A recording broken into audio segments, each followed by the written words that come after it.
next hour. And please, the colleagues, could you?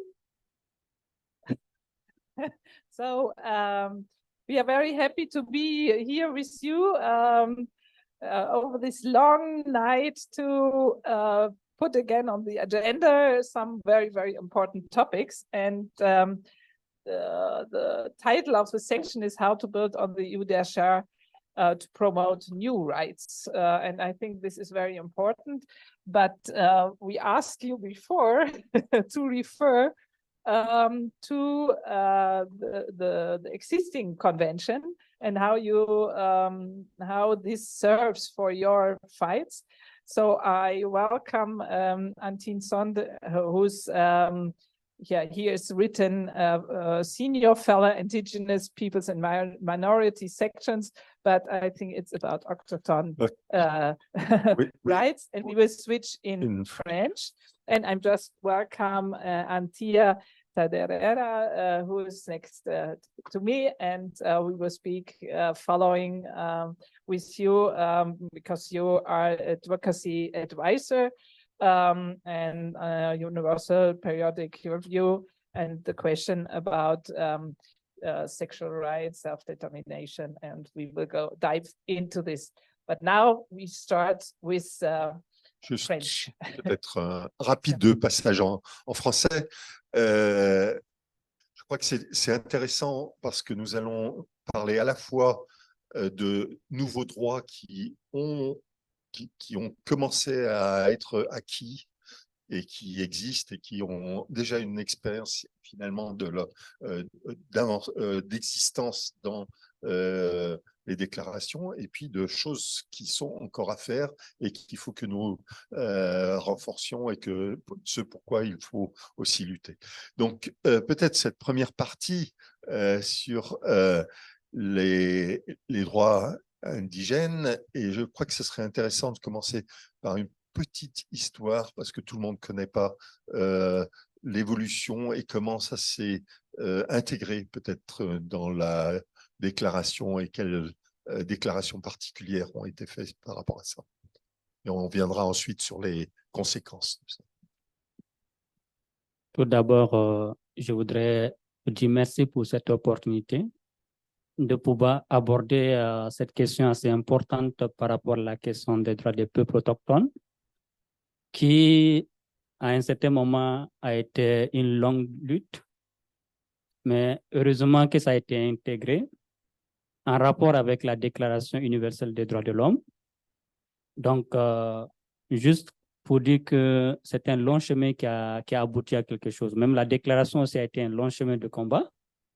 Pour qu'on aboutisse à la Déclaration universelle des droits de l'homme, ça fut des discussions et sur des échanges. Donc, dans tous les domaines des droits de l'homme, toujours pour aboutir à quelque chose, il y a un long chemin de combat pour qu'on aboutisse à quelque chose. Donc, alors, juste un petit rappel que ça fait exactement 100 ans aujourd'hui que l'un des premiers pionniers de l'Amérique, de la première nation, a mis pied à Genève et a été rejeté à la Société des Nations. Il n'a pas eu accès à la Société des Nations pour parler de son peuple, de sa communauté. Mais heureusement que les portes de la ville de Genève ont été ouvertes. But thankfully, the doors of Geneva were open and he was welcomed. And that is why the city of Geneva celebrated ce premier contact avec ces défenseurs des droits des peuples autochtones au niveau de l'Amérique. Donc voilà un peu. Et à partir de cette date, il y a eu donc des mouvements qui sont nés. Et dès les premiers moments, il y a eu déjà l'Organisation mondiale, le BIT, qui a eu un intérêt particulier en 1921 déjà, qui parlait du travail des peuples autochtones. Déjà, il y avait eu ces mouvements qui ont commencé à naître depuis les années 1920, mais c'est à partir des années 1960, au regard de la décolonisation et des questions de décolonisation qui se prévalaient, soit aussi les questions de liberté au niveau de l'Amérique, avec aussi ces changements de mentalité aux États-Unis, ça a influencé ce mouvement de naissance par rapport à la question des peuples autochtones. On appelait population autochtone ou indigène. Voilà donc les appellations qu'on avait auparavant. Mais à partir de 2000, il y a des changements qui commencent à s'opérer. Un groupe de travail a été mis en place. Et ce groupe de travail va travailler pendant plus de 30 ans, plus de 20 ans. C'est en 2006 que le système des Nations Unies, surtout à l'Assemblée générale, ils vont commencer à leur 107e séance plénière, ils vont voter, en réalité, ils vont adopter la déclaration qui a été longtemps discutée jusqu'à la 107e séance plénière de l'Assemblée générale. Donc, voilà donc, à partir de 2007, il y a une déclaration maintenant officielle. Le 13 septembre 2007, la déclaration a été officielle. Et à partir donc de cette déclaration, elle n'est pas en contradiction avec la Déclaration universelle des droits de l'homme, il faut le préciser. Pas du tout. Elle est, puisque dans la Déclaration universelle des droits de l'homme, il est dit que c'est le droit de tout peuple de se considérer comme différent. Donc, il appartient au peuple autochtone, s'ils se considèrent différents, c'est de leur droit de se considérer comme différents. Mais ils ont besoin quand même des articles ou des lois qui leur permettent de répondre à leurs besoins, à leurs réalités. Si la déclaration ne prenait pas certains aspects, la Déclaration universelle des droits de l'homme, il y a des aspects particuliers que ça ne prenait pas en compte. Il fallait donc, à partir de ça, prendre en compte certains aspects qui est l'autodétermination et qui est très important dans la Déclaration des droits des peuples autochtones. Dans ce domaine, comme dans bien d'autres, la déclaration ne fait pas tout. Et on est aujourd'hui dans je crois que les 24 heures ont montré ça très, très, très bien, entre un durcissement extrême du capitalisme qui est dans un... Voilà, Plezel l'a dit, dans une sorte de quête de résistance, et peut-être la fin, mais toujours est-il, ils sont prêts à se battre jusqu'au dernier truc. Donc on a à la fois une sorte de radicalisation, je dirais, et de brutalisation du capitalisme, et notamment dans les questions écologiques et dans les questions justement de territoire autochtone. Et puis en même temps, on a une sorte de reconnaissance du savoir autochtone comme peut-être sauvetage par rapport à l'écologie. Et j'aimerais bien que vous réagissiez un tout petit peu avec vos connaissances à ces choses-là. Merci. Juste pour me permettre d'abord de faire un petit point que il y a eu, à part la déclaration, il y a eu un ensemble de mécanismes relatifs aux droits des peuples autochtones qui ont été mis en place pour faciliter un peu les discussions, parce que c'est vrai, les peuples autochtones depuis un certain temps ont été considérés toujours un peuple aéré, justement. C'est l'expression qu'on utilise la plupart du temps. C'est les peuples qui sont réfractaires au développement, qui ne veulent pas en fait la question. Mais qu'est-ce qu'on appelle développement pour un peuple autochtone? C'est ça aussi, parce que quand vous parlez des questions de savoir traditionnel et tout ça, au départ, on ne pensait pas que ces savoirs traditionnels étaient utiles aujourd'hui, mais on sent qu'aujourd'hui, de plus en plus, au niveau du système des Nations Unies, il y a une ouverture. Il y a la création de la plateforme qu'on appelle plateforme des peuples autochtones, des communautés locales et des peuples autochtones. Et cette plateforme est créée dans le sens, en fait, de prendre en compte les savoirs traditionnels. Elle permet aux populations locales et aux peuples autochtones de pouvoir participer à la question de prise de décision, dans la question même de l'environnement, la protection de l'environnement, dans la question de la biodiversité. Donc, il y a ces discussions qui se font à Bonn, où les peuples autochtones sont impliqués dans les discussions. Il y a les discussions qui se font à la COP. Et c'est là aussi il y a des discussions sur les savoirs traditionnels. Et les peuples autochtones participent pleinement à ces discussions aujourd'hui. Il y a même ce qu'on a créé, ce qu'on appelle le caucus. Caucus autochtone, ça permet aux peuples autochtones de discuter entre eux et de proposer des recommandations aux États. C'est ça qui est intéressant aujourd'hui. Et à l'UNESCO? Excellent. Pour ce qui est de l'UNESCO, nous sommes dans l'année, ce qu'on appelle l'année de la langue autochtone. Ce n'est pas pour rien que l'UNESCO a pris cette décision aujourd'hui de prendre en compte la réalité de la langue autochtone, parce que c'est la langue, permettez-moi de dire une chose, que les langues autochtones sont des langues qui sont en train de disparaître. Et on sait, chaque année, il y a des langues qui disparaissent. Et la disparition d'une langue, c'est la disparition d'un savoir. D'un savoir. Et de toute la culture même de ce peuple-là.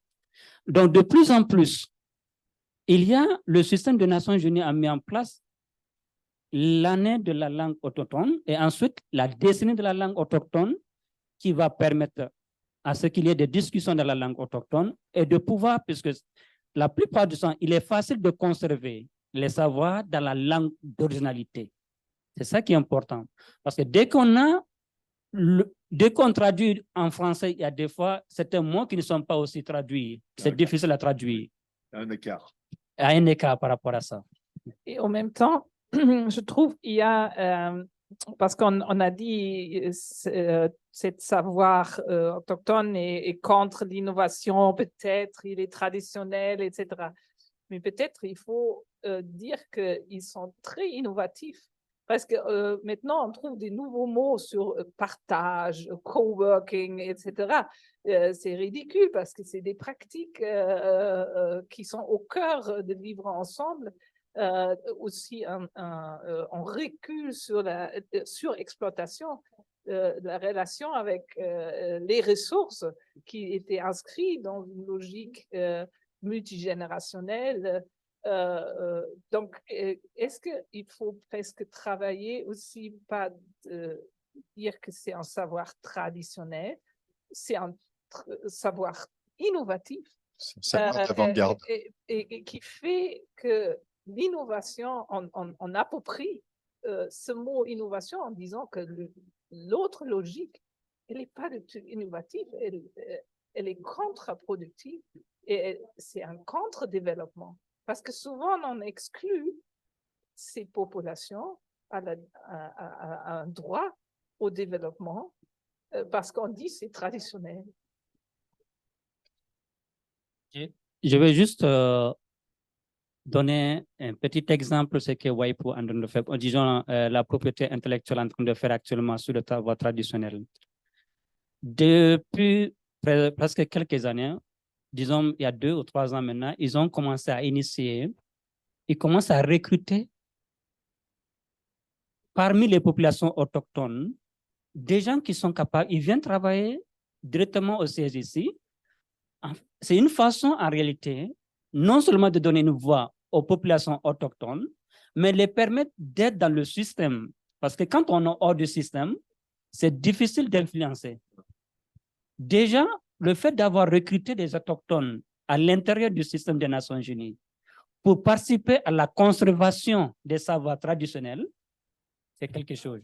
En Afrique du Sud, je vous précise que les savoirs traditionnels, de plus en plus, puisque dans le domaine de la médecine, il y a des plantes qui ont été conservées et scientifiquement reconnues que ce sont des savoirs traditionnels de ce peuple-là. C'est une obligation des États de noter ça. Si vous avez fait des découvertes, vous avez utilisé les populations autochtones, les utiliser pour se soigner, pour plusieurs raisons. Si vous les utilisez, il faut reconnaître. Alors ce serait bien que les compagnies pharmaceutiques qui vont exploiter tout Madagascar, par exemple, reconnaissent aussi ces savoirs. Ben, écoutez, c'est l'idéal qui est en train de se faire actuellement autour des mécanismes que les Nations Unies ont mis en place. Vous savez, vous prenez par exemple le Forum sur les entreprises et les droits de l'homme. C'est un cadre idéal pour discuter avec les grandes compagnies, que ce soit les compagnies pharmaceutiques, que ce soit les compagnies minières ou qui exploitent les huiles qu'on a aujourd'hui, les huiles de palme, c'est dans les forêts qu'on a. Donc, juste dire qu'il y a des cadres qui sont en train d'être mis en place pour permettre à ce que ces compagnies reconnaissent la validité de ce savoir autochtone dans leurs décisions, qu'ils prennent en compte, qu'ils reconnaissent ces populations, les savoirs, qu'ils reconnaissent le savoir de ces populations de façon scientifique et le certifier aussi, c'est ça. Le seul danger peut-être, et je pense que c'est une des luttes aussi sur lesquelles vous agissez, qu'il y a encore un danger d'instrumentalisation pour des intérêts économiques, qu'on s'approprie ce savoir, mais en privé. Et on capitalise, mais pour des intérêts individuels et pas pour des intérêts des collectivités. Et dans ça, je m'arrête tout de suite, parce que c'était beaucoup discuté dans la section de studio de Johannesburg. C'était la relation entre les droits civiques et la hiérarchie, surtout les droits civiques et les droits économiques. J'en profite pour justement dire qu'il est tout à fait possible de réécouter sur podcast ces discussions. Celle qui était très tôt ce matin en Afrique du Sud vaut véritablement le coup parce que c'est une analyse de la compagnie Total dans ces territoires et les destructions que génère une compagnie internationale dans ces culture autochtone. Juste encore quelque chose qui est intéressant on a vu avec le Canada, qui a beaucoup de compagnies que vous savez un peu partout dans le monde. Ils ont une politique très bien pointue. Et le Canada a un certain montant de financement pour les entreprises hors du Canada, mais une politique aussi assez accentuée où, lorsque une entreprise canadienne commet viole les questions des droits de l'homme dans un territoire donné, du coup, le Canada coupe son financement, sa subvention à cette entreprise-là. Donc, je pense que si d'autres États entament la voie, ça va ralentir les questions de violation des droits de l'homme dans certains territoires. Et il y a eu un exemple où des communautés autochtones, des populations autochtones au niveau de l'Inde avaient porté plainte sur une entreprise canadienne, mais l'entreprise canadienne a été obligée d'arrêter le travail. Et c'est ce qui s'est passé avec la montagne d'or. Je ne suis pas sûr qu'on arrivera à arrêter Elon Musk, mais bon. Mais ce qu'on voit et ce qu'il est, je pense, très important, c'est l'esprit de force positive que vous portez aussi dans ces luttes qui ne sont pas des luttes faciles. Et cet optimisme est extrêmement important pour encourager aussi tous ceux qui sont dans des moments, et je pense que vous avez vu ces moments aussi, des moments de déception en face de la violence, mais de partager au même temps les soucis, mais partager aussi les réussites. Et parfois, on oublie parce qu'on est fatigué. Et je pense que c'est très important. Je me permets malheureusement, on a si peu de temps, mais de connecter peut-être les discussions parce que je pense qu'il y a des questions partagées. So I will switch in English. I don't know if you need translation, then you could. Okay. I'm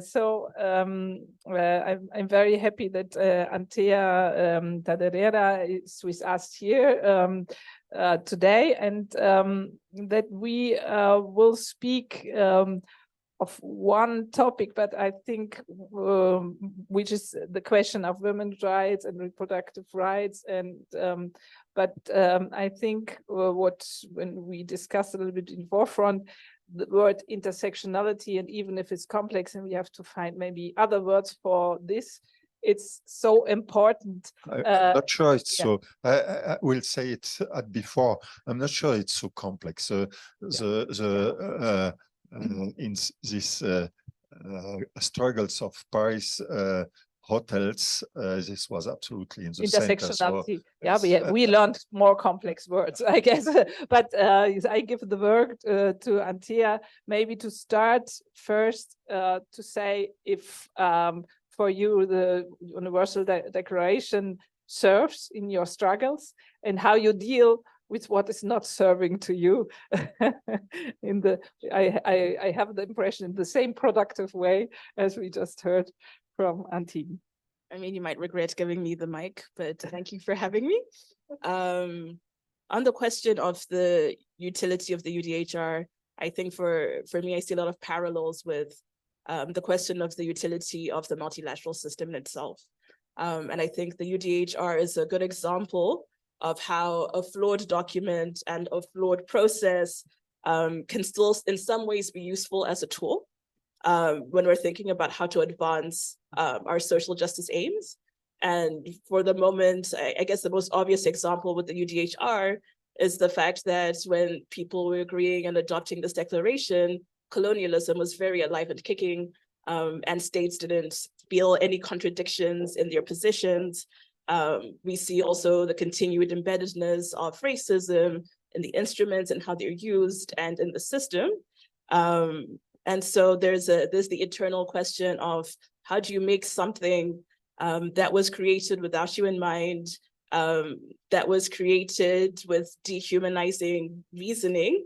How can we find something out of it that is still useful and that can be fit to purpose in that way? So I think there's a question of strategy, of how to be strategic with what we have and how to leverage it without needing to cleanse the document or cleanse the system, right? So not needing to make it seem as though the UDHR and its aspirations were inherently perfect and everything that we needed was covered, or in the same way the multilateral system is in any way perfect or any of those kinds of things. But there's the questions for us continuously about what does it mean to be present in this space? What does it mean to use this space? And how do we also avoid cooptation? So already jumping onto this question of intersectionality, I agree that it is not complex, but it is conveniently co-opted and contorted.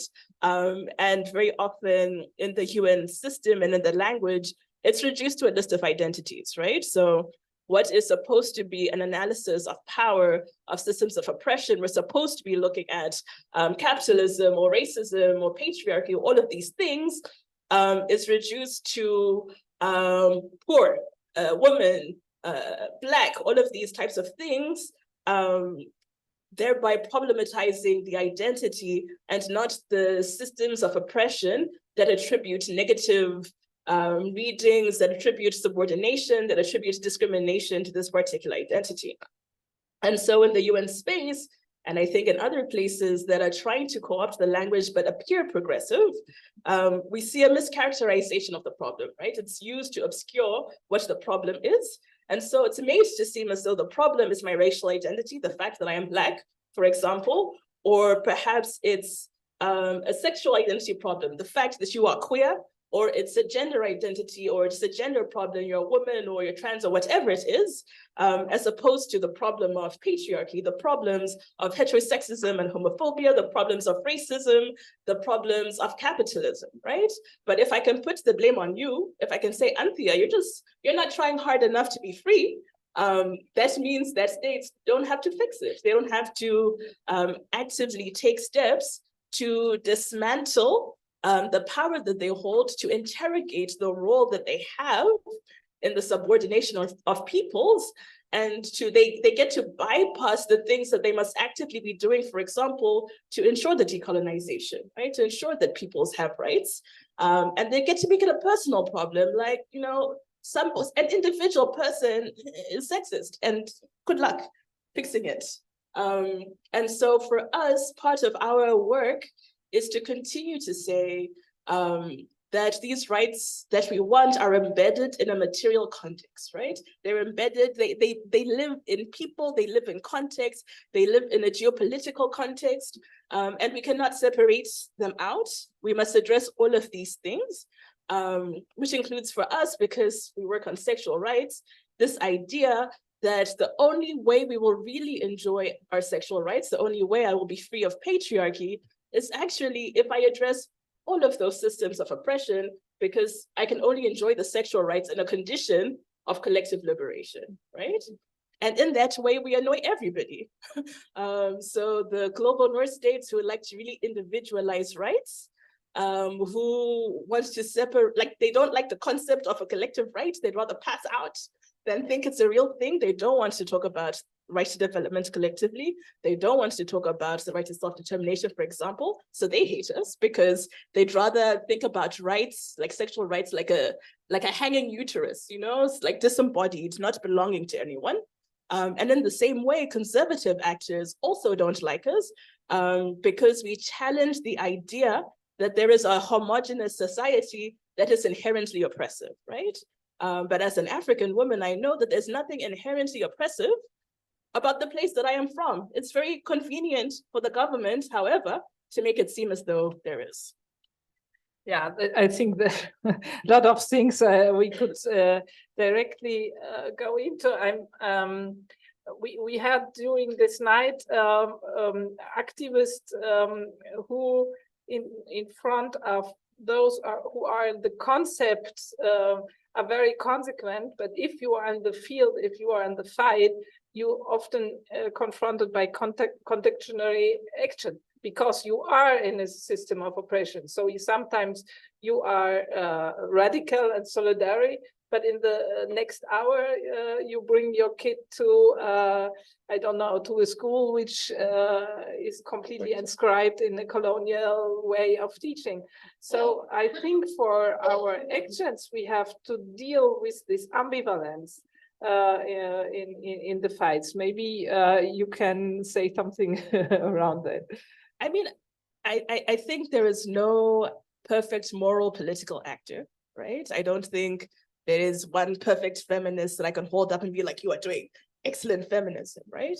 But I think some of the solutions or some of the ways in which we can avoid, even as we are imbued in the systems, avoid being co-opted by them, is some of the classic things that leftists, that feminists have been talking about for a while, which is around the consciousness raising, which is around ensuring that we are collectively participating in critical thought, we're collectively participating in building collective space, right? Retaining that knowledge and the information about how to exist collectively, about what we think of as good, about our political priorities, and to mold those systems even as we're within them, right? So just because your child has to go to a particular school system doesn't mean at the PTA meetings you can't have questions, or you can't have suggestions, or you can't take hold of some part and, you know, be like, I don't know, after school, we're going to invest in the arts, for example, so everybody can enjoy their cultural rights, right?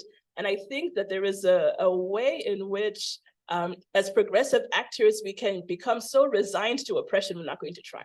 We think that if we can't have a perfect action, we should just roll over and it's finished. But I think in every aspect of our lives, there's an opportunity to try and take a step forward or to say something. Interesting is in one discussion, the paragraph 16 was criticized because there is a family concept, which is a very traditional one, and which is, as you said, was embedded in the context of those who wrote the convention and in the time. How do you deal with paragraphs like that? So I think for me, so in case somebody's not familiar, it's the paragraph that talks about the role of the family and as a fundamental unit. And in some ways, the conservative actors within the multilateral space have interpreted this thing as like the protection of the family, which is not quite what the article says. But for me, the actual key entry point is about whether or not we are saying there is something inherently problematic with people having families, right? Like, what is the contention when representing something as conservatively or as progressive? So in the way that this thing has propped up in the UN as protection of the family, it is very clearly trying to enforce a particular kind of conservative agenda, an agenda that restricts women's rights outside the home, an agenda that proposes that children are private property and don't themselves have rights, all of these kinds of things. But that is not inherently the fate of the article. We could progressively interpret it and pull it back, right? We could have conversations about how to recognize the different kinds of families that exist. These could be families that are non-heteronormative, but also could just be extended families. How do we ensure, for example, that extended families are included in how we think about migration and have migration-related protections, or have social protections in terms of the way in which we access pensions, or the ways in which we access insurance, or whatever it is. But what we are seeing instead in the space, from my vantage point, is the willingness to cede any right that has been interpreted conservatively to conservative actors. And I think that's a mistake, right? If they have pulled something and they're pushing a particular ideology, we must push back on that ideology and refuse, right? Because the more we allow them to frame the entire conversation, the harder and harder it becomes to propose an alternative, right? And if the conversation is getting difficult, we must just be willing to dig our feet in, right? And what instead we see, certainly with some other progressive, some of our allies in this space, is almost a refusal to engage on the content, and instead wanting to engage on the actor, right? A focus on the fact that the actor is conservative, the fact that they're saying something conservative as we knew that they would. It's kind of predictable. You kind of know what people's positions are, and an unwillingness to really interrogate the content, right? And to say, what do we want? Because many of us, I have a family, I come from a family. What do I understand by that? What are the kind of protections I want to ensure that they have, that other people in their families, however they have recognized them, have? And how do we bring those kinds of things to fruition? Maybe because you pointed out that it's so important to interconnect the fights also transnational, and I think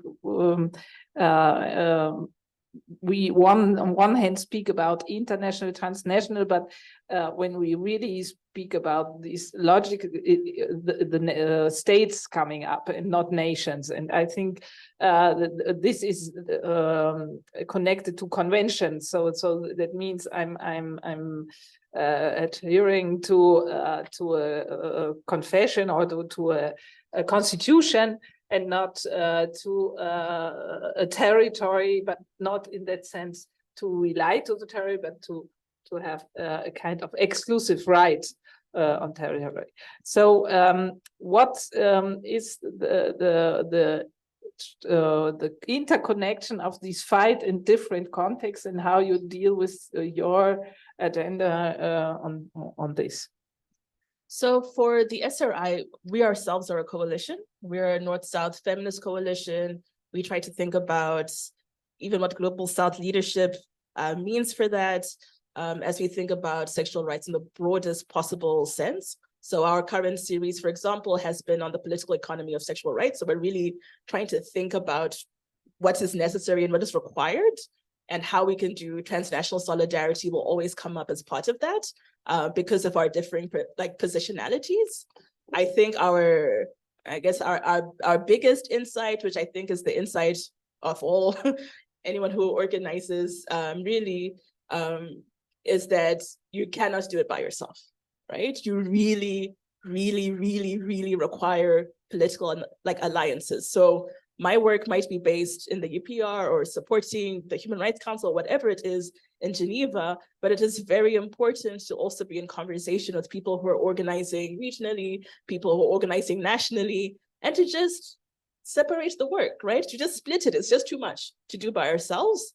So just in the burden of work, there's that. And then there's also the question of legitimacy and what kind of things we are bringing into the space. And for us, it's very important to be able to speak to activists and advocates in different spaces, because then we get a better sense of what the demands are, what we are asking for, right? So what I might be asking for as Anthea with my experiences and my personal political agenda, but also what are some of the things that are coming out in other spaces, so that we can think about what is useful for states in a multilateral sense to say something about. And how can we intersectional these topics. Exactly. And how can we be intersectional about how we're approaching them, but also in terms about our responsibilities, right? And so one of the conversations we've been having in our coalition, because we have a member in Canada, is how part of their obligations is to chase down the Canadian government for their nonsense positions, right? That is your part in this coalition, is to ensure that you are pursuing the countries that might position themselves as progressive in sexual rights and asking them, for example, about the rights of Indigenous people or about, extractives, about all of these things. And that is their contribution actually to sexual rights, because we are trying to actively dismantle all of the things that are meaning that people can't enjoy them. And so being able to have a conversation about differentiated responsibility even among civil society is very important, right? So we don't necessarily need everybody to be saying the same thing. We need people to also be targeting where they are most influential. But who are enough, who are on her topic, but open for the other topics. Exactly. Yeah.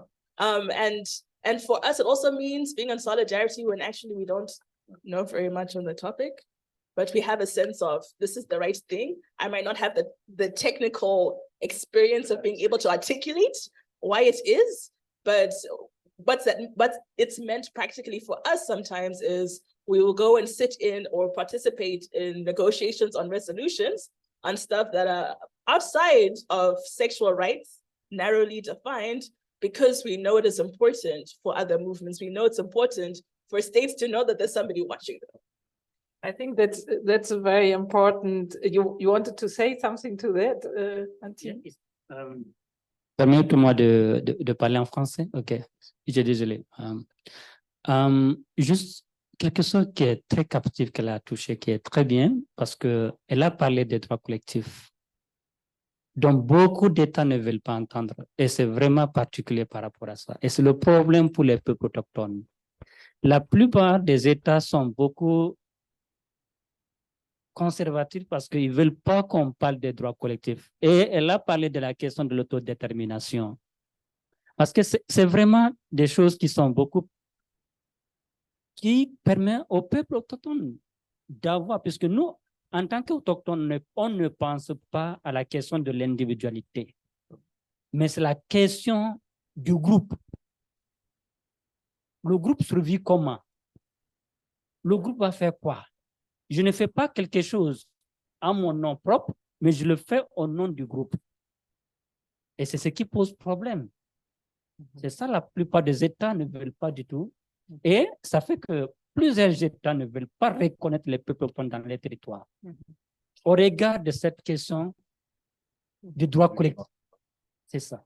Et je pense que dans ce logique-là, ce que vous les deux, what you both have said is about also solidarity and a kind of strategic pragmatism, which is not ignoring reflection, but which says, I'm standing next to you because I trust you and I can correct. And often we are not allowing ourselves in the fights if we are not really, and this is not about, it's a false thought about responsibility to all understand all the fight of the others. You still can be solidary.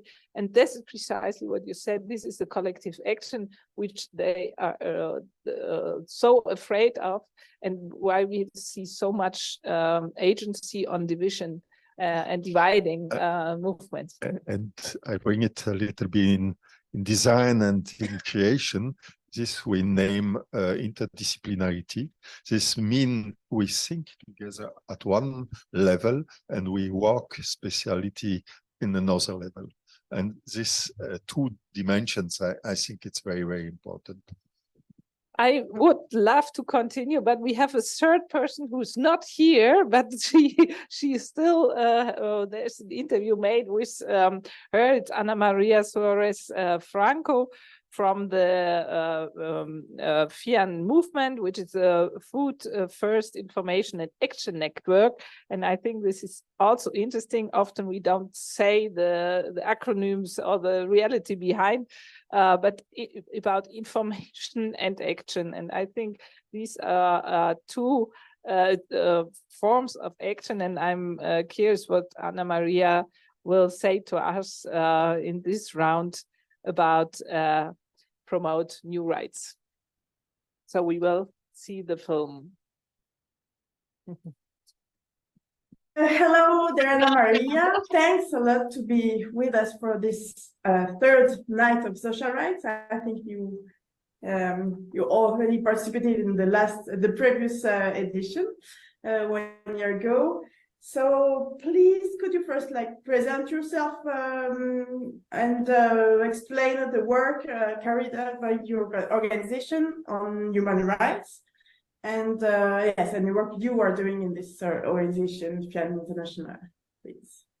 Thank you very much, Jan, and all the organizers. It's a pleasure to be with you. My name is Ana Maria Suarez Franco. I am a Colombian human rights defender on the background and an advocate, a lawyer. And I work with FIAN as permanent representative in Geneva. FIAN International is the organization working for the promotion and defense of the human rights to food and related rights. And departing from this work, we are active in many relevant issues for human rights, different debates and processes, both at the national level through our more than 20 sections, but also at the regional levels and here in Geneva, especially through the work of our international secretariat. FIAN stands for the right to food, and its main aim is to correct power imbalances in a world which is full with inequalities that are increasing. And we have an anti-colonial and anti-oppressive approach. And therefore, we work very close to social movements, especially the rural movements, but also affected communities to support their struggles with the human rights. We have sections, as I said, in over 20 countries, but we are not so big, and we work a lot with networks, including, for example, the Global Network on the Right to Food and Nutrition, the Consortium on Extraterritorial Obligations, the Global Campaign, Treaty Alliance, and others at the regional and national level. And through this work, we are present in more than 60 countries. Our General Secretariat is in Heidelberg, but we also have people in Rome, in Brussels, and in Geneva. And one of the last initiatives we have been supporting, which is our campaign for these 75 years of the Universal Declaration of Human Rights, is the work on the Maastricht Principles on the human rights of future generations, on which we will be speaking soon. Thanks a lot, Ana Maria. Maybe a first question. Could you maybe explain us from the point of view of your political commitment and your work experience, what is for you the relevance of the Universal Declaration on Human Rights to today? Yeah, I think the Universal Human Rights, which has been adopted 75 years ago, is still very important for the different challenges that our humanity is facing, taking into account also that even if on the time it was adopted, it was a voluntary instrument, now it is part of customary law, which means it is binding because there is a state praxis and an opinio juris. The states recognize that this is obligatory, and it sets the minimum obligations that states have under human rights, also recognized that people that have been traditionally marginalized and disadvantaged and are not only recipients of charity, but that they are right holders and can have agency. And this is very important in the move towards an anti-colonial world. I think also that the declaration has been very important soil for a fertile development in an evolving human rights body of law that includes both all the hard law, the 9 conventions on human rights, but also many soft law instruments that are, or standards that are very helpful to confront the injustice and inequalities and the crisis of our times, including especially the social rights. And the declaration also sets principles for a world in which human dignity is the main value. Of course, this concept has to be updated, and one couldn't say that human dignity is only focused on the human beings, but nowadays it's very clear that it should include the intrinsic connection that humans have with the nature on which we depend on to continue our lives. Thanks for your work on this. And I have a question. Maybe you talk about the rights of future generation. How do you think we can build on the UDHR and the already existing international law instruments to build some kind of new rights? And maybe the rights of future generation can be an example. You can maybe develop on that, and maybe you have other ideas on this question. Yeah, maybe this is the question on which I will speak the most, because it's very interesting to remember that while the declaration is a minimal agreement, during its preparatory works, many seeds were planted for upcoming developments in international human rights law that are needed to respond to the challenges of our societies living in a multi-crisis situation. And in this framework, the Universal Declaration on Human Rights can provide legal solutions. We know legal solutions are not the only solutions, but are part of those that can be developed to respond to the needed situations and challenges, as I said. And some examples of new rights that have been recognized are, for example, the right to water, the right to clean, healthy and sustainable environment, also women's rights, the rights of indigenous peoples and peasants' rights, between many others, which shows that the declaration can be the seed to very important plans. On the human rights of future generations, it's important to take into account that while they were mentioned in the preparatory works of the declaration, they were not included into this. Nonetheless, the declaration does not include geographical or time limits. That's why many years ago, we began working on the extraterritorial obligations of the states, which means that states do not have their human rights obligations only within their territory, but also beyond it, beyond their borders. And now, with a very interesting group of expert social movement practitioners, we have been working on the rights of future generations, which depart from the basis that the declaration does not include a temporal limitation.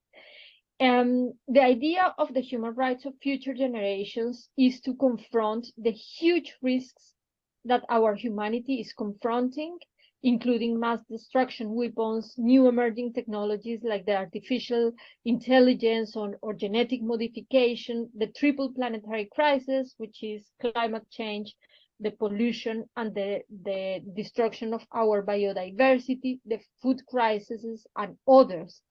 Taking into account that our humanity lives in a continuum, and that the decisions that are taken today can have an impact in the middle and in the long term, and also stating that business as usual have to change if we want a dignified future for the humanity and for our planet.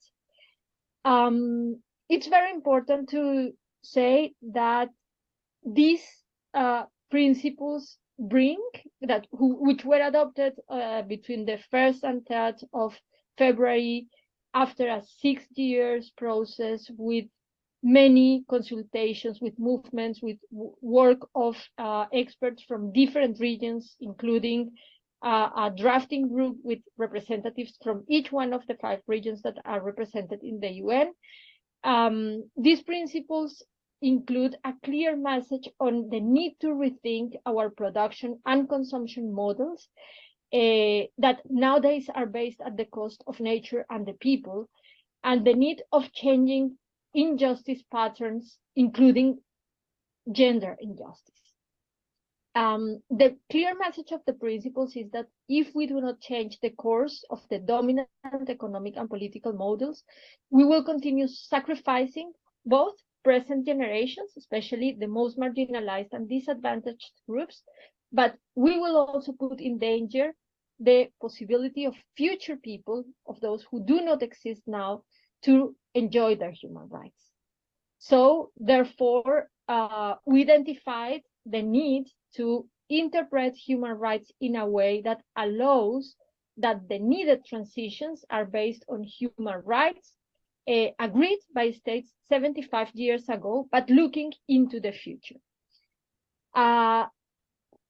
Since the declaration does not have time limits, it was very important for the work in defining the human rights of future generations to go deep into practices that already exist on laws, on jurisprudence, and in the beliefs and different cultures that already take their decisions thinking on the impacts many generations ahead, to ensure mainly intra and intergenerational justice in governance decision making, and not only thinking in the benefits that some decisions could have in the very short term, but also the costs that they could have in the future.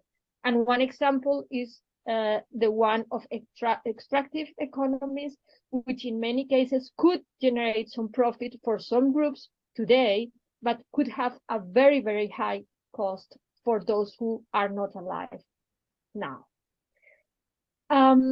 So that's why we initiated this process towards the Maastricht Principles on the Right of Future Generations. These principles define what are future generations. They provide very clear principles that should be applied in this decision-making in the present, having impacts in the future, like, for example, the intra and intergenerational justice, the precautionary principle, trusteeship, gender, and others. They also clarify states and non-state actors' obligations and provide examples of violations of the human rights of future generations, as well as give clear guidance on how the representatives of future generations could be appointed in different governance bodies, from local councils until the UN, especially looking on the need of diversity. And these principles also set very clear that if we do not correct the present injustices and the past injustices that we inherited from colonialism and slavery, we will not be able to change the course and ensure human rights for future generations. They learn a lot from indigenous peoples and highlight their contribution of peasants to the current food systems and to the needed changes to confront the planetary crisis. And these principles are really relevant at the moment because the Secretary General has announced the Summit of the Future, in which he speaks mainly about solidarity with future generations, but does not have the human rights approach. So the principles could input with this approach into the debates and in the planned pact for the future. There is also a proposal of a declaration on on future generations without the human rights component. So the principles can help in bringing this approach there. And the General Secretariat, in his briefing on the issue, has also proposed a hub and an envoy on future generations, and the principles could help with different elements on who should be in these different bodies. And finally, now we have 3 international courts: the International Tribunal on the Law of the Sea, the International Court of Justice, and the Inter-American Human Rights Court, preparing advisory opinions on climate change. And we think that the principles on the human rights of future generations bring very important elements for this work. And therefore, we have been preparing inputs into that.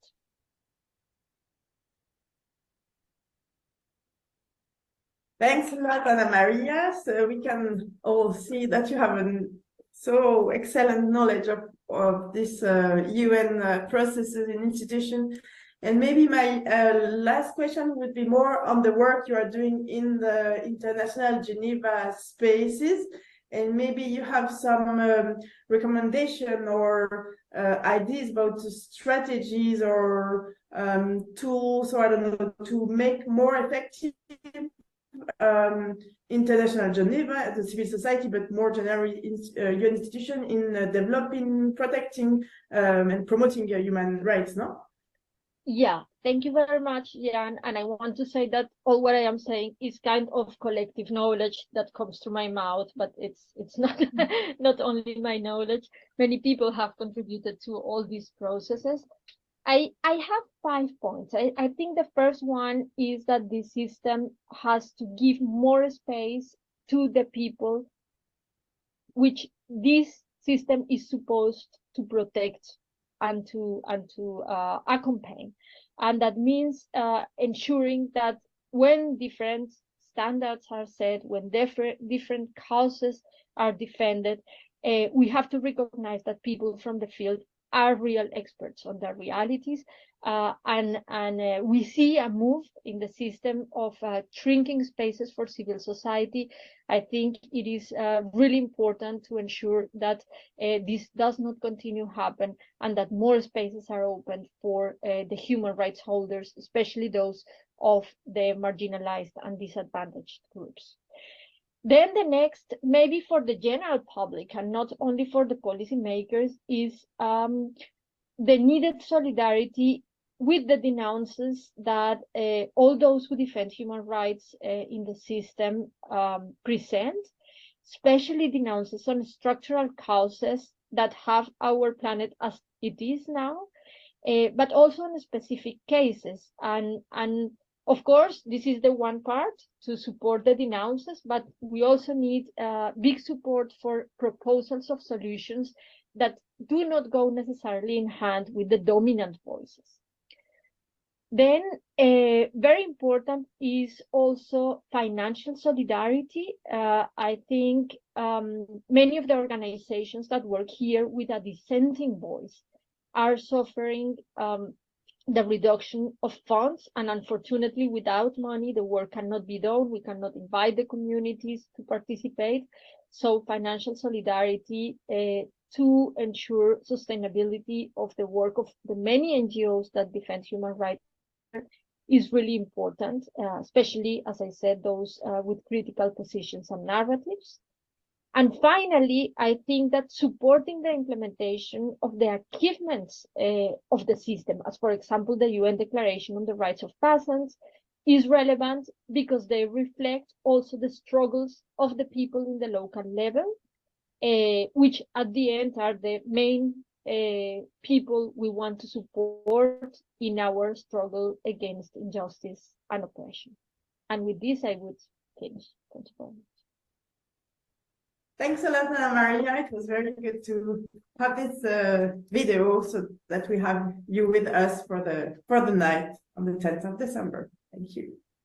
Thank you, Jan. I agree with Jan and say again, thank you to you both, all the three of you. And it was really nice that we came from the Octagon questions to intersectional fights and to the future rights of future generations. And I think with this, I hand over to another topic, which will be in the 23rd hour. Thank you so much, both.